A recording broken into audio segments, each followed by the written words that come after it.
আসসালামু আলাইকুম এভরিওয়ান।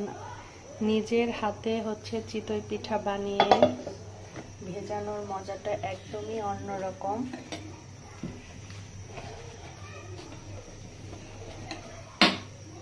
চালটা তো গরম।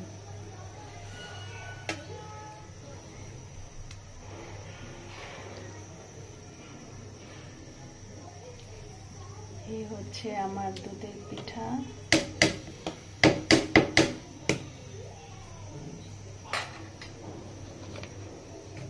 আর এখানে চিতই পিঠা গ্যাসের চুলায় কত সুন্দর চিতই পিঠা বানিয়ে ফেললাম।